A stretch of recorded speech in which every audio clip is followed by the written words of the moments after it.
Daniel, son mari, portait un masque de charme et de grâce, mais derrière ses sourires se cachait la cruauté et le mépris.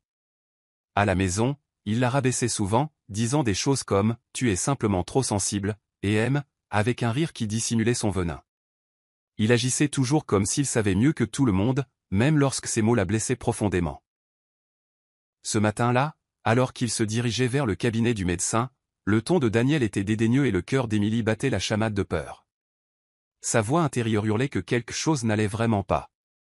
Dans la salle d'attente stérile de la clinique, Émilie était assise en silence, retenant ses larmes alors qu'elle essayait d'expliquer ses maux de tête constants et ses ecchymoses mystérieuses. Daniel, assis à ses côtés, ne cessait de dire « Tout est dans ta tête, chérie ». De son ton désinvolte et méprisant. Le médecin entra et les salua avec un sourire chaleureux, mais même ses yeux semblèrent vaciller d'inquiétude lorsqu'il regarda Émilie. Ses mains tremblaient, et une larme discrète coula sur sa joue. La tension dans la pièce était palpable, et chaque seconde semblait une éternité. Personne ne se doutait que ce jour allait être un tournant. Au milieu de la consultation, tout s'effondra. Lorsque le médecin posa une question douce à Émilie sur sa douleur, elle ne put retenir ses larmes plus longtemps. Submergée par un mélange de peur et de chagrin, elle se mit à pleurer de manière incontrôlable. Le visage de Daniel se tordit en un rictus alors qu'il se déchaînait soudainement. « Arrête de te plaindre, Émilie » aboya-t-il. Dans une fraction de seconde de rage, il leva la main et la gifla en plein visage, juste là, devant le médecin stupéfait. Le son résonna dans la pièce, laissant tout le monde sans voix. Le cœur d'Émilie se brisa alors que la trahison et l'humiliation la submergeaient. Les yeux d'Émilie se remplirent de choc et de désespoir alors que le coup la piquait non seulement sur sa peau mais au plus profond de son âme. Elle essaya de crier, mais sa voix fut étouffée par la douleur. À ce moment terrible, sa confiance en Daniel vola en éclats comme du verre brisé. Le médecin resta figé, son visage un mélange d'horreur et de pitié, tandis que Daniel souriait d'un air suffisant, convaincu d'avoir raison. Émilie sentit son monde s'effondrer autour d'elle. Ses larmes se mêlèrent de colère et de tristesse, et pour la première fois depuis longtemps, elle réalisa qu'elle méritait mieux. Une détermination silencieuse commença à naître en elle, cachée sous le chagrin. Le silence après la gifle était assourdissant. Le médecin murmura « Ce n'est pas normal », tout en jetant des regards nerveux entre le couple. Daniel croisa les bras, ses yeux froids et inflexibles. L'esprit d'Émilie s'emballa, ses pensées un chaos de choc et de résolution. « C'est fini », se chuchota-t-elle, même si sa voix tremblait. Ce jour marqua la fin de sa souffrance silencieuse. Dans la pièce bondée, seule sa douleur et le froncement de sourcils inquiets du médecin étaient bruyants. En quittant la clinique, le feu intérieur d'Émilie grandit. Elle se fit la promesse silencieuse de ne plus laisser cet abus la définir. Dans les jours qui suivirent, Émilie s'échappa lentement de l'emprise de Daniel. Elle le laissa derrière elle sans un grand adieu, disparaissant dans une nouvelle vie où personne ne connaîtrait son passé. Daniel resta confus et en colère, son ego meurtri par la perte de contrôle sur elle. Des rumeurs commencèrent à circuler, mais il garda sa façade charmante en public. Au fil des mois, des chuchotements sur son comportement étrange commencèrent à se répandre. Émilie, bien que silencieuse dans son départ, préparait déjà un retour qui ébranlerait les fondations même de l'homme qui l'avait autrefois humilié devant tout le monde, y compris le médecin. 6 mois plus tard, l'impensable se produisit. Daniel, l'homme qui pensait tout avoir, fut retrouvé mort dans son luxueux appartement en attique. Il n'y avait aucun signe d'effraction ou de lutte violente, juste son corps sans vie gisant dans son lit, arborant un sourire mystérieux. La nouvelle provoqua une onde de choc dans la communauté. Les rumeurs et les théories abondèrent, mais aucune ne pouvait expliquer la cause de sa mort.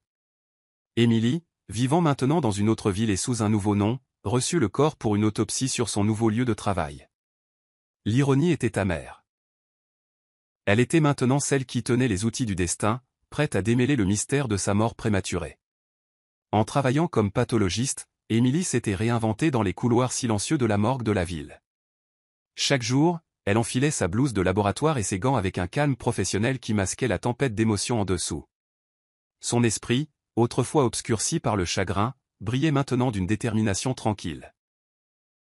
Tandis que les autres ne voyaient qu'une scientifique méticuleuse, elle était secrètement animée par un besoin de justice. Le laboratoire devint son sanctuaire et sa scène. À chaque cas qu'elle traitait, Elle se souvenait silencieusement de la gifle cruelle qui avait tout changé. La mort de Daniel n'était pas un accident. C'était un tournant dans un plan qu'elle seule comprenait vraiment. Ce que peu de gens savaient, c'est qu'Emily était bien plus qu'une âme douce. C'était une brillante neurochimiste avec un esprit qui pouvait rivaliser avec les meilleurs. Pendant ses années d'études, elle s'était plongée dans la science des émotions et des traumatismes. Elle avait même travaillé sur des thérapies radicales destinées à guérir les blessures les plus profondes. Mais la douleur infligée par Daniel avait déclenché quelque chose de sombre et d'intelligent en elle. Elle commença à expérimenter avec un médicament secret, une formule qui pouvait faire ressentir à une personne tout le poids de sa cruauté. Dans ses heures tranquilles, elle affina son plan, mêlant la science à son désir ardent de vengeance. Tard un soir, en révisant de vieux articles de recherche dans son petit appartement, Emily se souvint des jours de conférences pénibles et des longues nuits au laboratoire. Son esprit retourna à l'époque où elle avait découvert que les émotions pouvaient être mesurées et manipulées. À chaque expérience, elle devenait plus fascinée par l'idée que l'on pouvait inverser la douleur pour en faire un outil de justice. Ces recherches n'avaient pas seulement pour but de guérir, mais aussi de rétablir l'équilibre pour ceux qui avaient été lésés par la cruauté. À ces moments-là, elle réalisa que la même science utilisée pour guérir pouvait aussi punir. C'était une pensée dangereuse, mais qui correspondait parfaitement à son plan. Les souvenirs des insultes quotidiennes de Daniel et de ses promesses vides la hantaient. Chaque fois qu'il la rabaissait, en disant « Tu réagis de manière excessive, Emily » ou « Arrête d'être si dramatique », une nouvelle cicatrice se gravait dans son cœur. Ces mots résonnaient dans son esprit alors qu'elle élaborait sa formule secrète. Son narcissisme était clair comme le jour. Il ne se souciait que de son image et de son pouvoir. Même en public, il affichait son charme tout en la traitant en privé comme un paillasson. Emily garda ses souvenirs enfermés, les laissant alimenter sa détermination. Elle jura qu'un jour, Daniel ressentirait chaque parcelle de la douleur qu'il lui avait si négligemment infligée. Un après-midi pluvieux, Emily se retrouva dans un café tranquille avec son amie proche et ancienne collègue, Lisa. Autour de tasses de café fumantes, elles parlèrent à voix basse. « Tu as tant souffert, et aime, » dit doucement Lisa, les yeux remplis d'empathie. « Ce n'est pas juste qu'il s'en soit tiré comme ça. » Emily hocha la tête, sa voix à peine plus forte qu'un murmure. « Je sais, mais j'ai un plan. J'utilise mes propres recherches pour lui faire sentir sa propre cruauté. » Leur conversation fut brève, mais elle alluma un feu en elle. Les paroles de soutien de Lisa renforcèrent sa résolution, et ensemble, elles jurèrent de laisser la justice suivre son cours. Chaque jour qui passait, Emily travaillait en secret sur sa formule révolutionnaire. Elle mélangeait des composés dans un petit laboratoire caché au sous-sol de son nouvel appartement. Le processus était méticuleux, et elle vérifiait chaque mesure 2 fois. Ses mains bougeaient avec assurance alors qu'elle se remémorait chaque affront, chaque insulte de Daniel. La formule était conçue pour déclencher sa culpabilité et sa souffrance les plus profondes, lui faisant ressentir tout l'impact de ses actions pendant son sommeil. Il ne s'agissait pas seulement de châtiment, mais d'équilibre. Emily voulait qu'il comprenne le poids de sa cruauté d'une manière que personne d'autre n'avait jamais comprise, s'assurant qu'il ne pourrait jamais échapper à sa propre conscience. Finalement, le moment arriva où Emily décida qu'il était temps d'agir. Elle avait perfectionné le médicament, et son cœur battait d'un mélange de peur et d'excitation. C'était une nuit calme lorsqu'elle glissa une dose unique dans la boisson de Daniel, une dose si soigneusement mesurée qu'elle lui ferait revivre chaque gifle, chaque mot dur qu'il lui avait jamais adressé. Chaque nuit, alors qu'il s'endormait, le médicament ferait son effet. Il ne s'agissait pas de le tuer directement, mais de lui faire ressentir chaque once de douleur qu'il lui avait infligée. À ce moment-là, son plan était enclenché. Au fil des nuits, le comportement de Daniel commença à changer. Son sourire autrefois confiant se mua en un regard de désarroi torturé alors qu'il commençait à se réveiller de cauchemars qui n'étaient pas les siens. Chaque soir, dans son sommeil agité, il était forcé de revivre la piqûre froide d'une gifle, le son dur de ses propres mots cruels. C'était comme si le fantôme de son passé était revenu le hanter. Dans sa solitude, il murmurait. « Qu'est-ce qui m'arrive » Mais il n'y avait pas de réponse, seulement le rappel incessant de chaque méfait qu'il avait commis, résonnant dans les recoins sombres de son esprit. Dans un dernier flashback, tard un soir, Daniel était assis seul dans son somptueux salon, confus par les cauchemars qui le tourmentaient. Il marmonna pour lui-même, « Je perds la tête.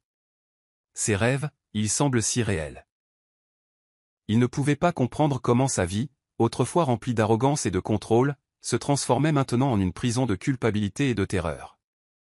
À son insu, chaque moment de son abus avait été payé en retour. Son esprit commença à s'effriter, et chaque nuit apportait plus d'agonie que la précédente. Son cœur battait la chamade alors qu'il luttait pour s'accrocher à la raison, ignorant que son destin était scellé par sa propre cruauté. Le rebondissement choquant survint lorsqu'il fut révélé que le médecin de ce rendez-vous fatidique n'était pas du tout un simple spectateur. Il était, en fait, un collègue proche d'Emily de son équipe de recherche sur les traumatismes, un homme qui partageait sa vision d'un monde où les agresseurs feraient face à de réelles conséquences. Le rendez-vous était un test, un événement soigneusement planifié pour déclencher le côté le plus sombre de Daniel. Son éclat de violence avait été le feu vert final dont Emily avait besoin pour mettre son plan en marche. Le médecin, le cœur lourd et avec un sourire secret, avait joué son rôle. Son implication confirmait que le plan était plus que personnel, c'était une quête de justice. Le lendemain de ce terrible rendez-vous, Emily ressentit un étrange mélange de soulagement et de détermination. Elle se souvint de chaque moment d'humiliation et de douleur comme une étape nécessaire dans son chemin vers le châtiment. Le regard craintif du médecin l'avait rassuré que le test avait fonctionné comme prévu. Elle avait transformé un moment de désespoir en l'étincelle d'un plan plus vaste. Chaque détail, de l'expression hésitante du médecin au rictus arrogant de Daniel, était maintenant le carburant de sa formule révolutionnaire. Emily sourit doucement pour elle-même, sachant que chaque acte de cruauté reviendrait bientôt hanter sa source de la manière la plus inattendue. Ce jour fatidique, où Daniel la gifla devant le médecin, fut la goutte d'eau qui fit déborder le vase. C'est à ce moment que sa vraie nature fut mise à nu et que le cœur d'Emily se durcit de résolution. Dans une conversation chuchotée avec elle-même plus tard cette nuit-là, elle se dit. Les mots résonnèrent dans son esprit alors qu'elle mettait le plan en marche. Chaque souvenir de sa cruauté, chaque moment où il la faisait se sentir petite, était maintenant un tremplin vers sa chute. Emily ne cherchait pas la pitié. Elle voulait une justice réelle, froide et calculée. Le jour de l'autopsie arriva avec un ciel froid et gris. Emily entra dans la morgue, le cœur calme alors qu'elle se préparait à examiner le corps de Daniel. Avec une précision clinique, elle commença la procédure, ses mains stables et ses yeux concentrés. Dans cette pièce stérile, les souvenirs de la douleur passée se mêlaient à la satisfaction d'un plan se déroulant parfaitement. Alors qu'elle notait soigneusement chaque détail, un frisson lui parcourut l'échine. Mi peur, mi triomphe. C'est pour chaque larme que j'ai versée, murmura-t-elle doucement en travaillant. Le silence de la pièce n'était rompu que par le léger cliquetis de ses outils et le bourdonnement silencieux des machines. Avec un calme délibéré, Emily enregistra la cause du décès comme un arrêt cardiaque psychogène. Chaque trait de son stylo sur le rapport était un acte final de châtiment contre l'homme qui l'avait autrefois si cruellement humilié. À ce moment-là, son détachement professionnel fusionna avec sa satisfaction intérieure. La lumière froide du laboratoire brillait sur elle et elle sentit comme si le poids de chaque blessure passée était enfin levé. Elle chuchota à voix basse, « Maintenant tu comprends », tout en supprimant les enregistrements de surveillance qui pourraient exposer son secret. Chaque frappe de touche était un hommage silencieux à sa résolution et à sa force. Alors que l'autopsie touchait à sa fin, Emily s'adossa un instant, perdue dans ses pensées. L'ironie de tout cela était presque trop lourde à porter. L'homme qui avait causé tant de douleur gisait maintenant immobile, sa vie terminée par sa propre culpabilité. D'une voix calme et déterminée, elle dit, « J'ai fait cela non pas par vengeance, mais pour que ta cruauté te hante à jamais. » Dans cette pièce, le passé et le présent fusionnèrent. C'était comme si chaque acte de violence avait été entièrement remboursé. Le silence résonnait de la vérité non dite. La justice n'était pas aveuglée, le karma avait une façon de revenir au point de départ. Après avoir terminé l'autopsie, Emily retira ses gants et prit une profonde inspiration. Le poids des derniers mois pesait sur elle, mais il était mêlé à un étrange sentiment de soulagement. Elle s'assit à son bureau et tapa soigneusement ses dernières notes, s'assurant que chaque détail était consigné. « Tu as toujours dit que j'étais trop sensible », murmura-t-elle, sa voix douce mais résolue. D'un dernier clic, elle supprima les enregistrements de surveillance qui avaient été témoins de la cruauté de Daniel, s'assurant que rien ne pourrait exposer le plan. À ce moment décisif, Emily accepta le fait que son chemin était tracé et que sa vie lui appartenait à nouveau. Juste au moment où il semblait que le chapitre de Daniel était clos, le destin apporta un autre rebondissement. Plus tard dans la journée, alors qu'Émilie se préparait à quitter la morgue, un corps fut amené dans des circonstances mystérieuses. Sur l'étiquette, elle vit un nom qui lui fit froid dans le dos. C'était son ancien patron, l'homme même qui avait ignoré ses plaintes de harcèlement et méprisé sa valeur. À ce moment-là, Émilie réalisa que sa quête de justice était loin d'être terminée. Une nouvelle cible était apparue, une personne qui avait profité de son silence par le passé. Les balances de la justice basculaient à nouveau. Dans le calme de la morgue, l'esprit d'Émilie rejoua les moments de sa vie qui avaient mené à ce tournant. Chaque trahison, chaque mot dédaigneux de Daniel, et maintenant la révélation du sombre secret de son ancien patron, tout cela s'assemblait comme par dessein. Elle se souvint des murmures de ceux qui avaient souffert en silence et sentit une vague de détermination. Personne n'est au-dessus de la responsabilité. Pensa-t-elle, ses yeux d'acier pleins de résolution. À ce moment-là, elle jura qu'elle continuerait son travail pour exposer chaque injustice cachée. Son plan était plus grand qu'un seul homme, c'était une déclaration au monde. Le voyage qui avait commencé par un chagrin d'amour s'était maintenant transformé en une mission de justice et de châtiment. En rentrant chez elle ce soir-là, l'esprit d'Émilie était rempli de souvenirs de chaque remarque cruelle et de chaque moment de désespoir. Elle pensa aux larmes qu'elle avait versées et à la force qu'elle avait trouvée dans ces moments douloureux. « Je ne les laisserai pas gagner », se chuchota-t-elle. À chaque pas, elle ressentait un mélange de chagrin et de détermination féroce. L'air de la nuit était frais et calme, et elle savait que chaque acte de cruauté finirait par faire face aux conséquences qu'il méritait. Plus tard, lors d'un dîner tranquille avec un ami de confiance, Émilie partagea des bribes de son parcours. « Je n'aurais jamais imaginé être ici », admit-elle doucement, faisant tourner son verre comme s'il contenait tous ses secrets. « Mais maintenant, je vois que chaque injustice, chaque trahison, a son jour de jugement. » Son ami hocha la tête, comprenant la force silencieuse derrière les mots d'Émilie. Ils parlèrent d'espoir, des leçons apprises d'une vie marquée par la douleur, et du pouvoir qui vient lorsqu'on s'élève contre la cruauté. La conversation était honnête et brute, faisant écho au sentiment qu'aucun tort ne resterait impuni. Au fil des semaines, le mystère de la mort de Daniel et l'apparition subséquente de son ancien patron créèrent un air de suspense dans la ville. Des chuchotements dans les couloirs du pouvoir laissaient entendre que quelqu'un était en train de rétablir l'équilibre, même si personne ne savait exactement qui. Émilie garda la tête basse, travaillant méticuleusement dans son laboratoire, mais à l'intérieur, elle était attentive à chaque signe. Chaque cas qu'elle rencontrait, chaque dossier sur son bureau, lui rappelait que la justice était une longue route semée d'embûches. Sa détermination silencieuse devint un phare pour ceux qui avaient été réduits au silence pendant trop longtemps. La transformation d'Émilie d'une victime silencieuse en une force féroce pour la justice n'était pas seulement une victoire personnelle, c'était un message au monde. Dans des moments privés, elle réfléchissait à son parcours, ressentant à la fois de la tristesse pour le passé et de l'espoir pour l'avenir. Ce n'est que le début, disait-elle, en regardant par sa fenêtre les lumières sombres de la ville. Chaque étape était un rappel que le passé pouvait être réécrit et que la douleur pouvait être transformée en pouvoir. Sa vie secrète de pathologiste et de scientifique était maintenant étroitement liée à une mission plus grande que n'importe quelle personne, et elle savourait le défi. Alors que le dernier chapitre se refermait, Émilie sortit dans la nuit fraîche avec le cœur lourd et une résolution claire. Elle s'adressa au public invisible dans son esprit. Laissez vos commentaires ci-dessous, partagez votre perspective,